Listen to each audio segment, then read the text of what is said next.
I'm going to share with you the top Halloween characters that have absolutely stood the test of time and why they still give us chills. Halloween is considered one of the most influential horror films of all time. In the movie's filmmakers, John Carpenter and Deborah Hill, based the story on real-life experiences. Michael Myers was named after a real person that Carpenter and Hill both knew. According to Carpenter, the mask we so became accustomed to, the production designer Tommy Lee Wallace found the accessory at a mask shop on Hollywood Boulevard. There were two options. One was a clown mask, which was a better mask, he told Deadline in 2014. Jason Voorhees, all that comes to mind is Friday the 13th. But Jason is not based on a true story, but it was one of the biggest legends brought to our screens. Jason Voorhees is a character from the Friday the 13th series. He first appeared in Friday the 13th, 1980, as the young son of camp cook turned killer Pamela Voorhees, in which he was portrayed by Ari Lehman, created by Victor Miller, with contributions by Ron Kurz, Sean S. Cunningham, and Tom Savini. Jason was not originally intended to carry the series as the main antagonist.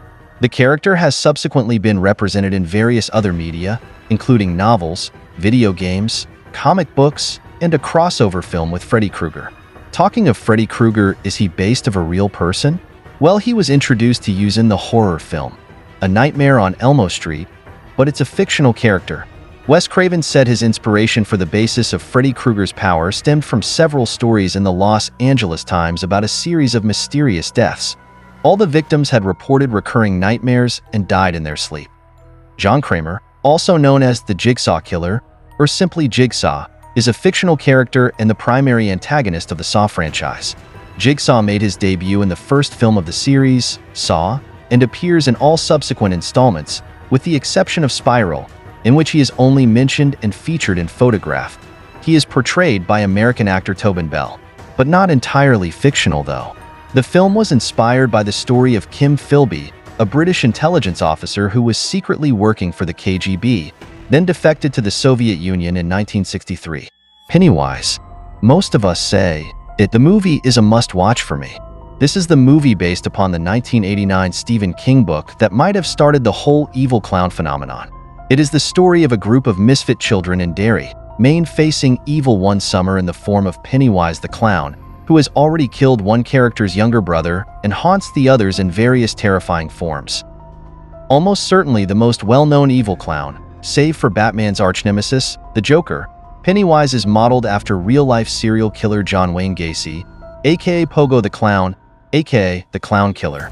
Gacy was convicted of sexually assaulting and killing 33 boys in 1980. He posed as a clown while doing so.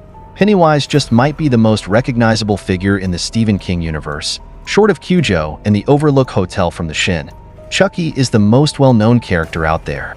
Interestingly, it's not a real-life individual, but it's based on alleged true story.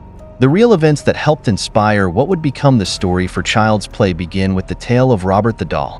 While Chucky was just one of many mass-produced good guy dolls, Robert the Doll was a one-of-a-kind toy first owned and named by Florida painter Robert Eugene Otto. There are several different stories regarding how Robert Eugene Otto was first gifted the doll in 1903, but the most popular story is that he was given the doll by a woman who served his family. She allegedly practiced voodoo and devised the doll as a way to get revenge for having been abused by the family. Wonder where is the doll now? Care to share in the comments if you know.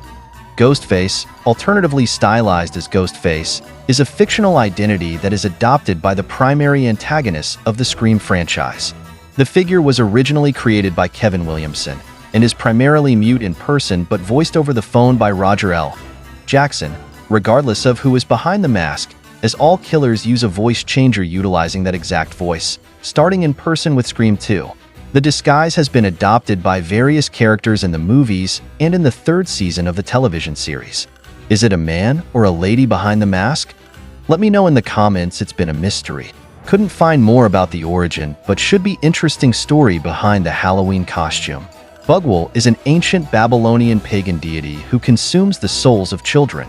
He takes on the form of a tall, nightmarish, humanoid creature in the form of a man with pale skin and long black hair. His most distinctive features are his lack of eyes and mouth. It is explained that his mouth was forcibly sewn by his brother Moloch. in retaliation for Bugwell mimicking his sacrificial rituals. We meet Bugwell from the movie Sinister, not sure if we do see the character somewhere else. And unfortunately, the writers invented Bughole for the movie. There was no Babylonian demon named Bughole. They created the backstory to give a sense of history to the character. Would be awesome if there was a real Bugwell. Jeepers Creepers was made years after Salva served prison time. He was released in 1992 for a child actor during the production of Clown House. On working with Salva again, Coppola recalled, some of the financing for the film fell through. One of the actors resigned when he learned about the case. The Jeepers Creepers film series consists of 4 American horror movies. The first 3 movies were written and directed by Victor Salva, and the 4th was directed by Timo Vuorensala. The antagonist in each of the films is the Creeper, a demonic serial killer played by Jonathan Breck in the first 3 entries and Jero Benjamin in the 4th. The first film, starring Gina Phillips and Justin Long, was a commercial success at the box office in 2001 and received somewhat positive reviews from critics and a nomination for the Saturn Award for Best Horror Film.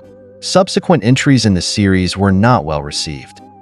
What costume are you wearing this year? Let us know in the comments.